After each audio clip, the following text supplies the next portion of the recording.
गर्मी में गरीब दर्जी माँ बाप की बेटी ने खरीदा एसी वाला बुटीक। हे भगवान, कितनी गर्मी है।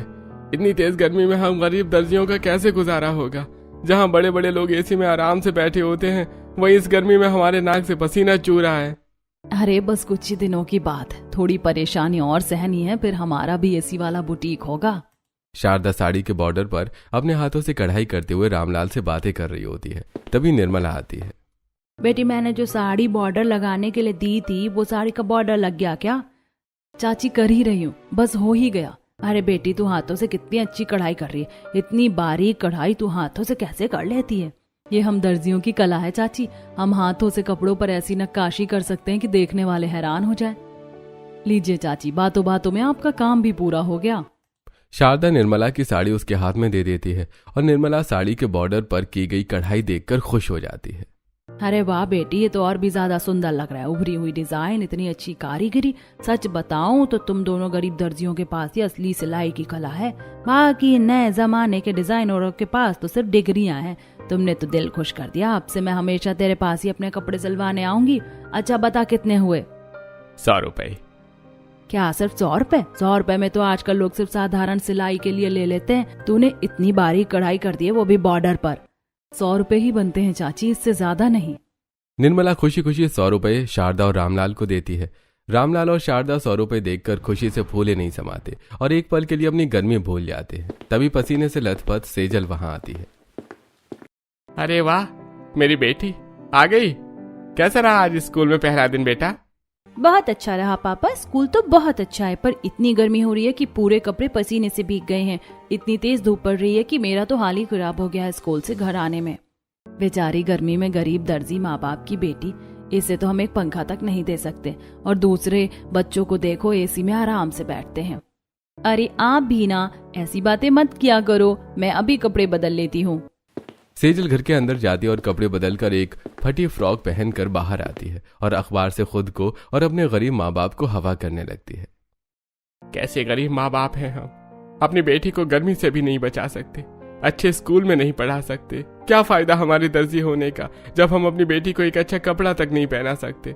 बेचारी के पास एक ही स्कूल यूनिफॉर्म है जिसे रोज धोती है, रोज पहनती है, और 2 जोड़ी कपड़े हैं, वो भी फटे हुए।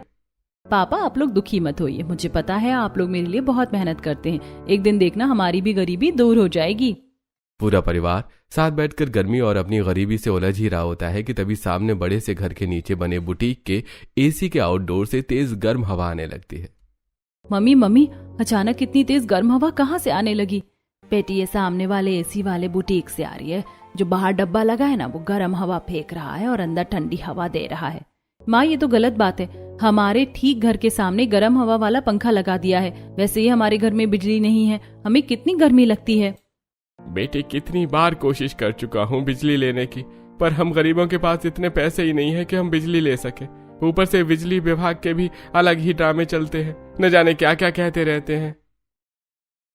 गरीब दर्जी परिवार की बातें सामने बड़े घर की बालकनी में खड़ी अश्विनी सुन रही होती है। अरे बड़े डिजाइनर बनते हैं, इन गरीब दर्जियों की औकात ही क्या है। इन्हें तो मैं ऐसी गर्मी में परेशान करूंगी कि जिंदगी भर याद रखेंगे। जब तक मेरे घर के सामने रहेंगे, इन्हें कभी बिजली नहीं मिलेगी। अभी कंफर्म करती हूँ। अश्विनी अपने कमरे में जाकर फोन मिलाती है। जी अश्विनी जी, आज हमें कैसे याद कर लिया? मेरे सामने जो गरीब दर्जी माँ बाप और उनकी बेटी रहते हैं, उन्हें बिजली तो नहीं दे रहे हो ना? अरे नहीं जी, हरगिज नहीं। जब तक वो परिवार आपके सामने रहेगा, उन्हें कभी बिजली नहीं दूंगा। ऐसे ही गर्मी में रहेंगे। ठीक है। कुछ दिन बीतते हैं। एक तरफ गरीब दर्जी परिवार की बेटी सेजल गर्मी से अपने दिन काट रही है, वहीं दूसरी तरफ अमीर डिजाइनर अश्विनी अपने परिवार और अपनी एसी वाले बुटीक में मजे से रह रही होती है। तभी एक दिन शहर में डिजाइनिंग ड्रेस के कंपटीशन का अनाउंसमेंट करवाया जाता है। क्या डिजाइनिंग ड्रेस का कंपटीशन हो रहा है? सुना शारदा, एक बड़े से एसी वाले बुटीक में बड़े बड़े डिजाइनरों का कंपटीशन है।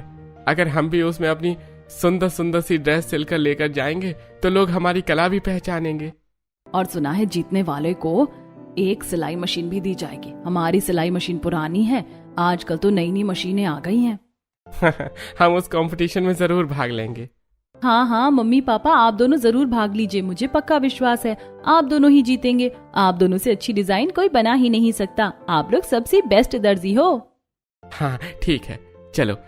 जीतते भी नहीं है तो भी कुछ सीखने को मिलेगा, इतने बड़े बड़े डिजाइनर के बीच एसी वाली बुटीक में। ऐसे ही आज का दिन बीतता है। अगले दिन सुबह से ही शारदा और रामलाल अपने डिजाइनर ड्रेस बनाने में लग जाते हैं। रामलाल कपड़ों की कटिंग करता है और शारदा सिलाई करने लगती है।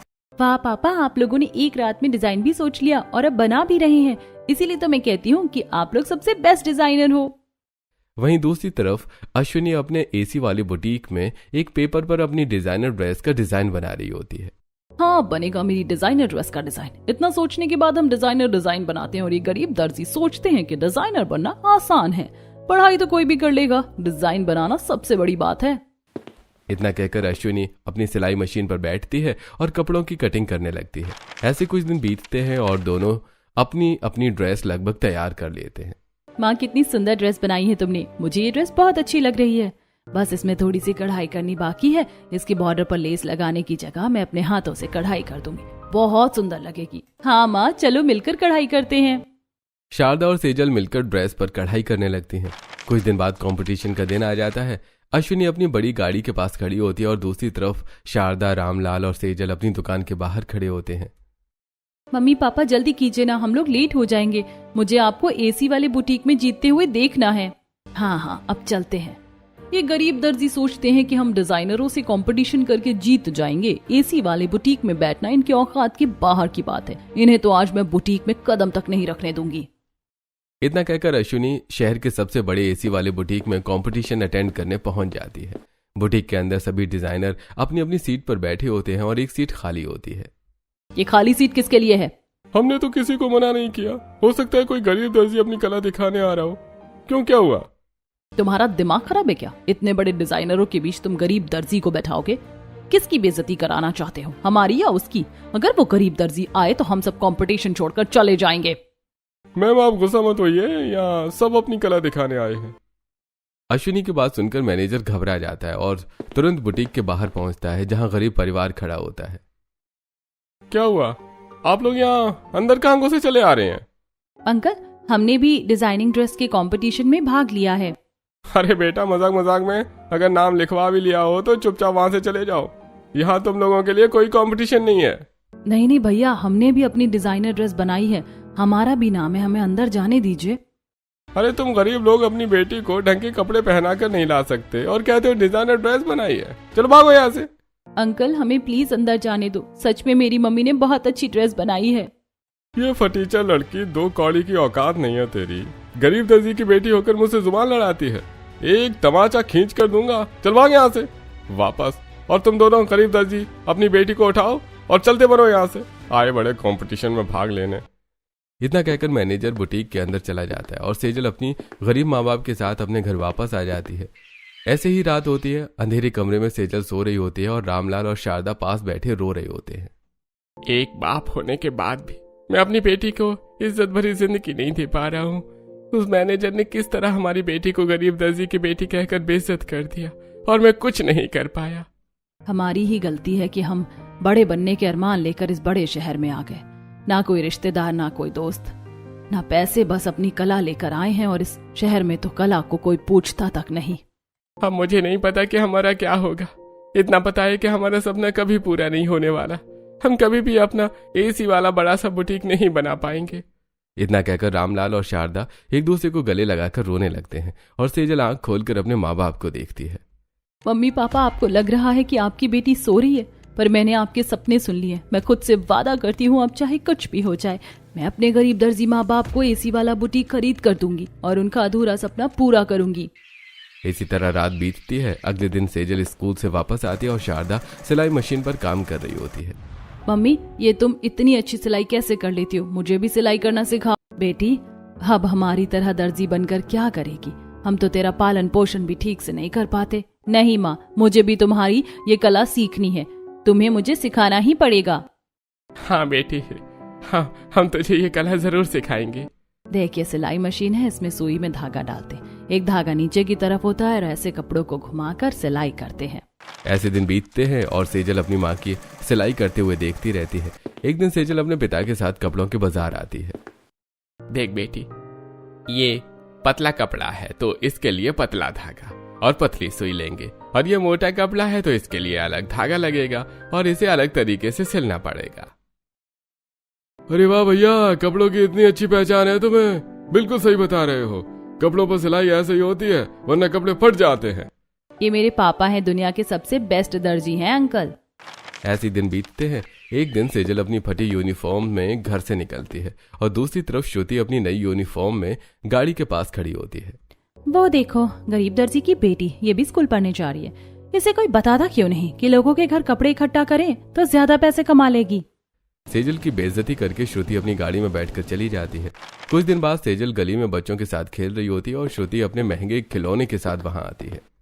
अरे श्रुति, तेरे पास कितनी अच्छी गुड़िया, मुझे भी खिलाएगी? नहीं, तुम लोग उस गरीब लड़की के दोस्त हो, मैं तुम लोगों के साथ नहीं खेलूंगी। कौन है उसकी दोस्त? हम तो नहीं है, चल हम तेरे साथ खेलेंगे। देखा, सब मेरे साथ खेलेंगे, तू अकेली खेल। श्रुति बच्चों के साथ खेलने लगती है और सेजल की आंखों में आंसू आ जाते हैं। ऐसे कुछ दिन बीतते हैं और एक रात अंधेरे में सेजल सिलाई मशीन पर बैठकर कपड़े सिलना शुरू करती है। अरे बेटी, क्या कर रही है? मत कर सिलाई खराब हो जाएगी। हमारे पास पैसे भी नहीं है दोबारा बनाने के लिए। रुकिए जी, वो सही कर रही है। मम्मी पापा, मैंने एक डिजाइन सोचा है, बस उसी को सिलने की कोशिश कर रही हूँ। सेजल कपड़ों के टुकड़ों को जोड़कर एक रंगीन फ्रॉक बनाती है जिस पर बर्फी के जैसे डिजाइन बने होते हैं। इसी तरह सेजल अपने माँ बाप के साथ बड़ी होती है और अब सेजल 25 साल की हो चुकी है। अरे सेजल बेटी, तूने मेरे कपड़े सिले या नहीं? दीदी, तुमने मेरी स्कूल यूनिफॉर्म सिली या नहीं? अरे सेजल बेटी, तूने मेरी बेटी की शादी का लहंगा सिलाया या नहीं? उस पर अपने हाथों की कारीगरी की या नहीं? अरे शांत हो जाइए आप लोग, मैंने आप सभी के कपड़े तैयार कर दिए हैं और चाची, आपकी बेटी के लहंगे पर मैंने अपने हाथों से ही कारीगरी की है। वो देखिए, यहाँ टंगाया आपका लहंगा। वाह, क्या सुंदर कारीगरी की है तूने लहंगे पर। इतना सादा सा लहंगा था, तूने इसे प्रीमियम बना दिया। अरे यही तो कला है, गरीब दर्जी की बेटी है, अपने गरीब दर्जी माँ बाप से सीखकर उनसे भी अव्वल दर्जे की दर्जी है हमारी सेजल। सेजल सभी को उनके कपड़े देती है और पैसे ले लेती है। वहीं दूसरी तरफ श्रुति अपनी माँ के साथ अपने एसी वाली बुटीक के बाहर खड़ी होती है। मम्मी, इस गरीब दर्जी की दुकान के बाहर इतनी भीड़ क्यों है? हमने इतना अच्छा बुटीक खोला है, एसी लगवाया है, वहां तो एक पंखा तक नहीं है, फिर भी लोग गर्मी में उसके पास मरे जा रहे हैं। अरे बेटा, पहले तो हमारा बुटीक बहुत अच्छा चलता था, और जब से इस गरीब दर्जी की बेटी ने सिलाई करना शुरू किया है, तब से इसने सभी पड़ोसियों से कम पैसे लेकर सबको अपनी तरफ खींच लिया है। और ये लोग भी गधे हैं, किसी को फैशन और डिजाइन की नॉलेज ही नहीं है, कुछ भी बनाकर दे देती है और ये लोग ले लेते हैं। चल तो हमारे बुटीक में हम अपने फैशनेबल ग्राहकों के लिए ही कपड़े बनाएंगे, इन गरीब पड़ोसियों के लिए नहीं। हा, आई बड़ी अम्मी डिजाइनर, एसी वाला बुटीक, सब ढकोसला है। एक दिन ब्लाउज बनाने दिया था इनकी बेटी को, हालत खराब हो गई थी इसकी, और कहती है कि मैं बड़ी डिजाइनर हूँ। अरे घंटा डिजाइनर है, इससे अच्छी तो हमारी गरीब दर्जी की बेटी है, सिलाई भी अच्छे से जानती और अच्छे से डिजाइन भी बना लेती, और ये बस डिग्री लेकर बुटीक खोल कर बैठी हुई है। ऐसी सेजल धीरे धीरे अपने माँ बाप की कला से पड़ोसियों का दिल जीत चुकी थी। ऐसे कुछ दिन बीतते हैं। श्रुति अपने बुटीक में कपड़ों के छोटे छोटे टुकड़े काट रही होती है, तभी एक कपल आता है। आइए। आप इतने बड़े बुटीक में क्या कर रही हैं? एसी भी लगा रखा है। जी, हम अमीर डिजाइनर है, हमें गर्मी बर्दाश्त नहीं होती, इसीलिए हमने एसी वाला बुटीक खोला है। हम फैशनेबल लोगों के कपड़े डिजाइन करते हैं। बताइए आपको क्या बनवाना है? अगर आप अच्छे कपड़े बनाती हैं तो हमारे लिए 5-6 जोड़ी कपड़े बना दीजिए। जी बिल्कुल, बना दूंगी। आशुतोष और प्रियंका अपने कपड़ों के माप देते हैं और चले जाते हैं। उनके जाने के बाद श्रुति कपड़े काटने बैठती है और कपड़े काटना शुरू करती है। यार, ये कपड़े इतने मोटे क्यों होते हैं, एक बार में कटते ही नहीं। ये कपड़ा तो खराब हो गया, अब दूसरे कपड़े पर कोशिश करती हूँ। श्रुति अलग अलग कपड़ों को काटने की कोशिश करती है, पर सही से काट नहीं पाती और जैसे तैसे कपड़े काटकर सिलने बैठती है। इतना मुश्किल काम मैं करती हूँ, मेरी तो किसी को कदर ही नहीं है। आसान बात है क्या डिजाइन करना? ये गरीब दर्जी तो जैसे तैसे कुछ भी सिल देते हैं, मैं पहले डिजाइन करती हूँ फिर सिलती हूँ। ऐसे ही श्रुति आशुतोष और प्रियंका के लिए अपने डिजाइन किए हुए कपड़े सिलती है। एक हफ्ता बीत जाता है और दोनों कपड़े लेकर शादी में चले जाते हैं। एक हफ्ते बाद आशुतोष और प्रियंका वापस आते हैं। अरे वापस आ गए आप लोग? और कपड़े बनवाने हैं क्या? और कपड़े नहीं बनवाने, पहले ये बताइए आपको डिजाइनर किसने बनाया? आपको कपड़े डिजाइन करना तो छोड़िए, सिलना तक आता है या नहीं? तुमने ऐसा कपड़ा सिला कि कंधे से ही नहीं आ रहा था। अगर कंधा ही अंदर नहीं जाएगा तो कोई शर्ट कैसे पहनेगा?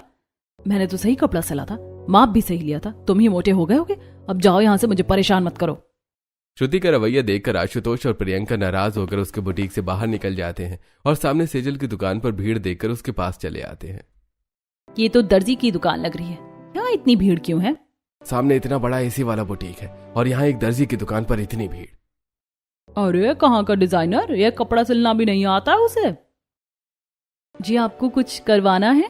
ये शर्ट मुझे फिट नहीं आ रही है, इस शर्ट को ठीक कर सकती हैं क्या? और ये मेरी बीवी की ड्रेस, इसे भी उस डिजाइनर ने खराब कर दिया है, इसे ठीक कर सकती हैं क्या? हाँ कोशिश करती हूँ।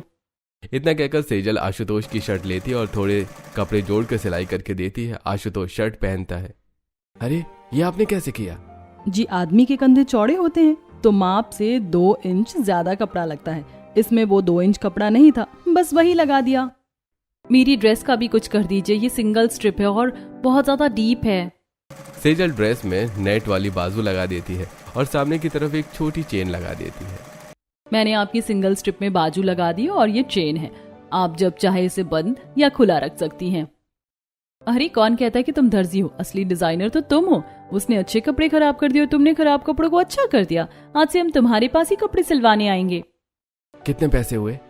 अब इसके क्या पैसे लूं? फिर कभी आइएगा तो इसमें जोड़कर ले लूंगी। अभी आप जाइए। आशुतोष और प्रियंका चले जाते हैं। वहीं अपनी बालकनी में खड़ी अश्विनी ये सब देखकर चिढ़ रही होती है और सेजल अपने माता पिता के साथ अभी भी गर्मी में अपनी जिंदगी बिता रही होती है। तभी एक दिन, अरे श्रुति, तू बुटीक में बैठी हुई है, शहर में डिजाइनर कपड़ों का कंपटीशन होने वाला है, जा अपना नाम लिखवा के आ। माँ मैं इतनी बड़ी डिजाइनर हूँ, लोगों ने पहले ही मेरा नाम लिख लिया होगा, फिर भी मैं एक बार देख कर आती हूँ। इतना कहकर श्रुति अपने एसी वाले बुटीक से निकलती है और कंपटीशन सेंटर पहुंचती है, जहां सेजल काउंटर पर अपना नाम लिखवा रही होती है। आपके पास कोई सर्टिफिकेट है? जी नहीं, मैं एक दर्जी हूँ, मैंने अपने माँ बाप से सीखा है। अच्छा ठीक है, आपका नाम लिख लिया है, आप कंपटीशन के दिन आ जाइएगा। ये लोग भी पूरे गधे हैं, पता है इसके पास कोई डिग्री नहीं है, फिर भी इसे कंपटीशन में बुला रहे हैं। ये डिजाइनर कपड़ों का कंपटीशन है, यहाँ कोई भी अपने डिजाइन्स लेकर आ सकता है। मैं भी अपनी डिजाइन बनाऊंगी और उसे कंपटीशन में लेकर आऊंगी। तुम हंस क्यों रही हो? तुम्हें लगता है कि तुम इसमें आ पाओगी? और अगर आ भी गई तो जीत पाओगी। बरसों पहले ये कंपटीशन मेरी माँ ने जीता था और अब उनकी बेटी जीतेगी, किसी गरीब दर्जी की बेटी नहीं। जीतूंगी तो मैं ही, जो करना है कर लो।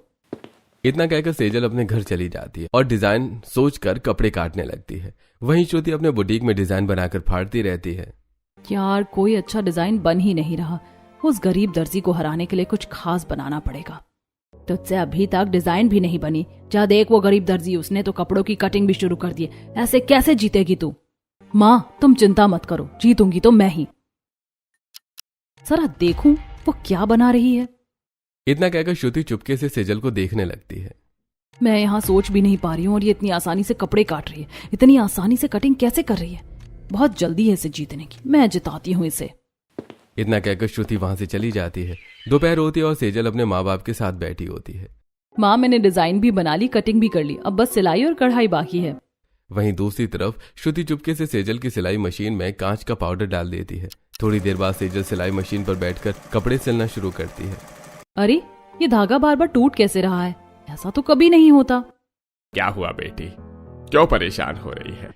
देखिए ना पापा, बार बार धागा टूटा जा रहा है।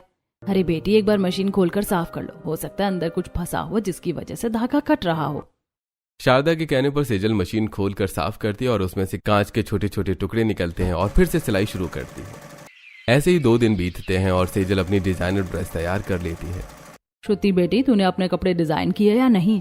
बस माँ कर ही रही हूँ, अभी कटिंग करके सिलना है, जल्दी कर बेटी। वो गरीब दर्जी तो अपने कपड़े सिल भी चुकी है और ग्राहकों के भी काम कर रही है।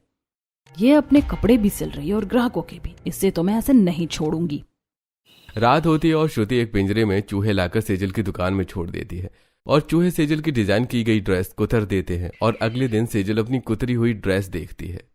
हे भगवान, मेरी डिजाइन की ड्रेस चूहों ने कुतर दी, पर हमारे घर में चूहे कहाँ से आए? हमारे घर में तो चूहे नहीं थे। अरे बेटी हमारे घर में बिजली कहाँ है? पूरे दिन हम गर्मी और पसीने से लथपथ रहते हैं और रात में अंधेरे में सोते हैं, उसी समय चूहे आ गए होंगे। बेटी अब तो क्या करेगी, कंपटीशन कैसे जीतेगी? इतनी जल्दी तो हार नहीं मानने वाली हूँ मैं। अभी भी वक्त है, मैं दोबारा ड्रेस तैयार करूंगी। सेजल एक बार फिर अपनी ड्रेस सिलने बैठती है और बाहर खड़ी श्रुति उसे देख रही होती है। ये हार नहीं मानेगी तो मैं भी हार मानने वाली नहीं हूँ। बड़ी तेज चलती है इसकी सिलाई मशीन, आज रात इसे बताती हूँ। रात होती है, सेजल दुकान का शटर बंद करके घर के अंदर सोने चली जाती है और सभी हाथ पंखे से हवा करते हुए सो जाते हैं। देखो यही दुकान है, शटर खोलकर अंदर से सिलाई मशीन उठा ले जाओ। ठीक है, चोरी तो कर लेंगे, पर कुछ प्रॉब्लम हुई तो तुम संभाल लोगी ना? अरे ये गरीब दर्जी की दुकान है, तुम आराम से ले जाओ, कुछ हुआ तो मैं देख लूंगी। दोनों चोर ताला तोड़कर शटर खोलते हैं और सिलाई मशीन उठाकर ले जाते हैं और शटर बंद कर देते हैं। अगली सुबह सेजल दुकान पर आती है और मशीन गायब देखती है। माँ ये देखो, हमारी सिलाई मशीन नहीं है। क्या सिलाई मशीन नहीं है? अरे भगवान, हमारी सिलाई मशीन कहाँ चली गई? बेटी, मुझे तो लगता है कोई तुझे कंपटीशन में भाग लेने से रोकना चाहता है। पहले मशीन खराब हुई, फिर कपड़े खराब हुए और अब मशीन ही चोरी हो गई। अरे कुछ तो गड़बड़ है। मेरे बचपन से लेकर अब तक हमारा एक ही दुश्मन रहा है। मम्मी पापा आप लोग घबराइए मत, वैसे भी कंपटीशन जीतने पर नई मशीन मिल ही जाएगी। पुराना चला गया तो क्या हुआ? तू कैसी बातें कर रही है? अब तू अपनी ड्रेस कैसे तैयार करेगी? ड्रेस तो मैं तैयार करूंगी माँ। इस गरीब दर्जी की बेटी को इतनी कला आती है कि मशीन से सिलूं या हाथ से, ड्रेस वैसी ही बनेगी। सेजल अपना सामान लेकर खिड़की के पास बैठकर हाथ से कपड़े सिलना शुरू करती है। बेटी तू बाहर सिलती तो थोड़ी हवा लगती, अंदर तो तू पूरी पसीने में भीग गई है। माँ पसीने से नहाऊंगी तभी तो इतिहास बदलेगा, आप चिंता मत करो। 2 दिन और 2 रात सेजल पसीने में तरबतर होकर हाथ में ड्रेस सिलती है और कढ़ाई करके सुंदर डिजाइन बनाती है। कंपटीशन का दिन आता है और श्रुति अपने बुटीक में अधूरी ड्रेस के साथ खड़ी होती है। ओह नो, उस गरीब दर्जी की बेटी के चक्कर में मैं अपनी ड्रेस पूरी ही नहीं कर पाई। अब क्या करूं? इतनी बड़ी डिजाइनर हूं मैं, अगर किसी के कपड़ों पर अपना लोगो लगा दूं तो वो मेरे ही हो जाएंगे। श्रुति एक सुंदर ड्रेस पर अपना लोगो लगाकर कंपटीशन में पहुंच जाती है। स्टेज पर सभी डिजाइनर अपने कपड़ों के साथ खड़े होते हैं और सामने जज बैठे होते हैं। एक डिजाइनर की सीट खाली है, वो सीट किसकी है? वो एक गरीब दर्जी है, वो नहीं आने वाली, आप फैसला सुनाइए। तब तो इस कंपटीशन की विनर है शहर की सबसे। रुक जाइए, कौन हो तुम? मैंने भी इस कंपटीशन में भाग लिया है, मैंने भी अपनी डिजाइनर ड्रेस बनाई है। मैंने तो इसकी सिलाई मशीन चोरी करवा दी थी, तो इसने ड्रेस कैसे बना ली? कहीं मेरी तरह तो नहीं? नहीं, इसके पास इतने पैसे कहाँ हैं? हम आपका ही इंतजार कर रहे थे, अपनी ड्रेस दिखाइए। सेजल पसीने से भीगी हुई स्टेज पर जाती है और मॉडल को अपनी ड्रेस पहनाकर जजेस के सामने खड़ा करती है। इस ड्रेस की क्या खासियत है?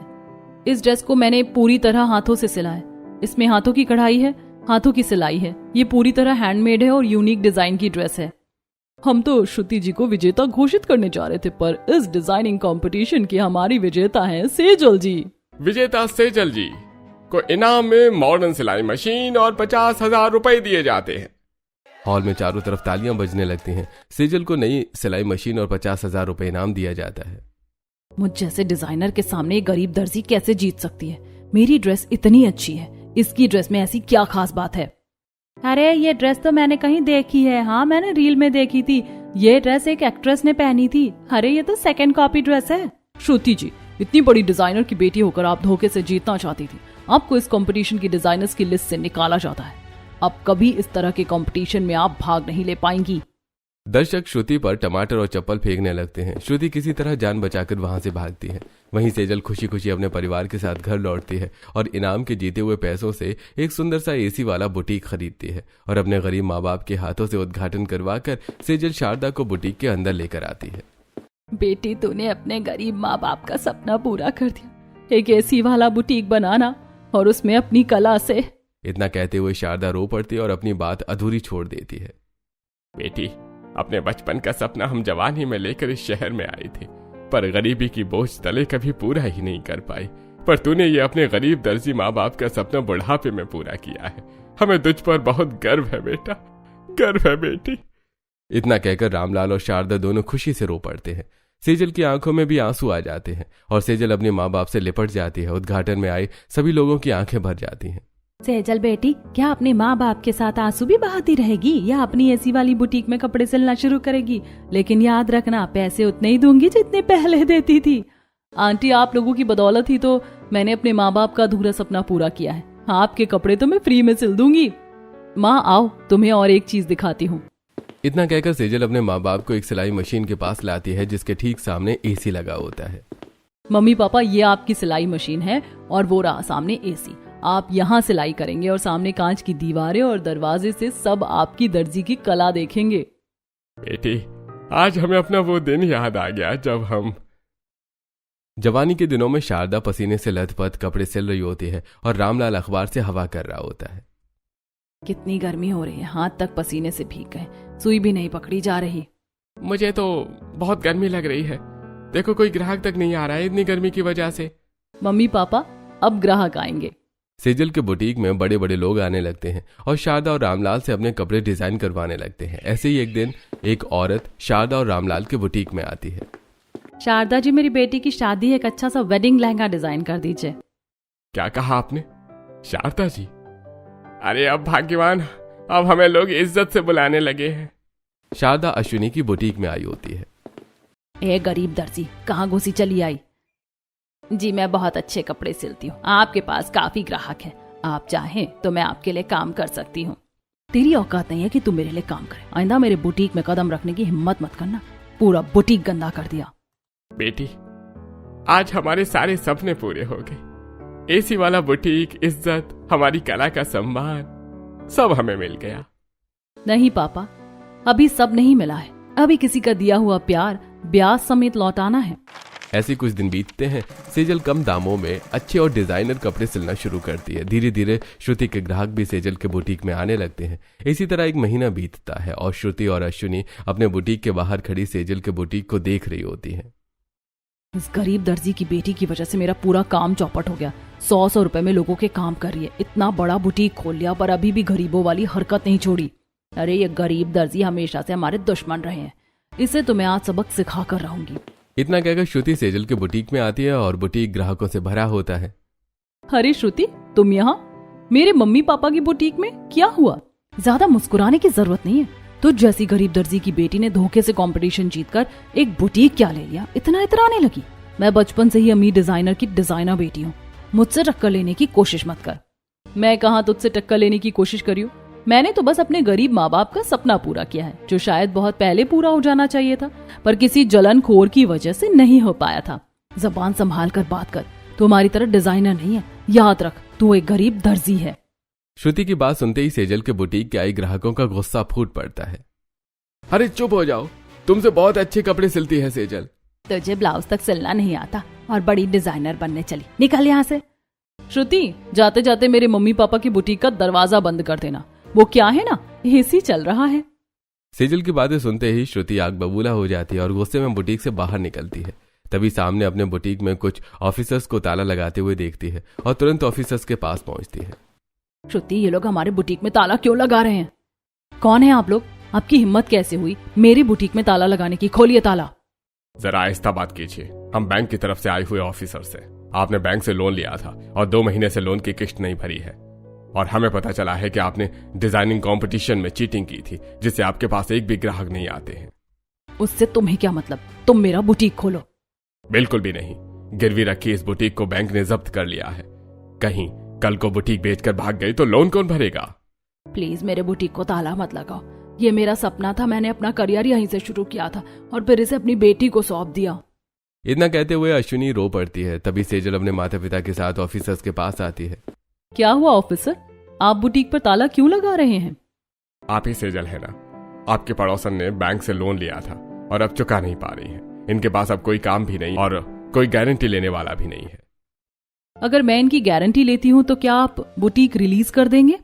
चारों तरफ आपका नाम ही चल रहा है। अगर आप गारंटी लेती हैं तो हम अभी बुटीक रिलीज कर देंगे। ठीक है, मैं इनकी गारंटी लेती हूँ, आप बुटीक रिलीज कर दीजिए। अभिषेक अपनी टीम के साथ श्रुति और अश्विनी का बुटीक रिलीज करके वापस चला जाता है। सेजल बेटी, मैंने पूरी जिंदगी तुम्हें परेशान करने में लगा दी, गर्मियों में तुम्हें तकलीफ दी, तुम्हारे माँ बाप का सपना तोड़ा, उसके बावजूद तुमने हमारी गारंटी ले ली। आंटी, मैंने अपने माँ बाप को अपने सपनों के लिए रोते देखा है, मुझे पता है सपना टूटने का दर्द क्या होता है, और वैसे भी आपने जो किया था उसकी सजा आपको मिल चुकी है। किसी ने सच कहा है, धोखे से मिली दौलत शोहरत कभी साथ नहीं रहती।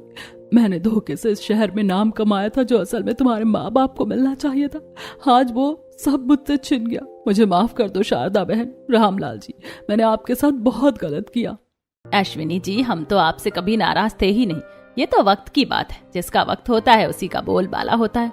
सेजल, मुझे भी माफ कर दो, मैंने तुम्हें बहुत ताने मारे, पर दर्जी की कला तुम्हारे और तुम्हारे माँ बाप के पास ही है। मैं तो सिर्फ नाम की डिजाइनर हूँ। इस तरह सेजल अपने दुश्मनों को भी दोस्त बना लेती है और खुशी खुशी अपने माँ बाप के साथ अपने एसी वाले बुटीक में अपने दर्जी की कला दिखाती है।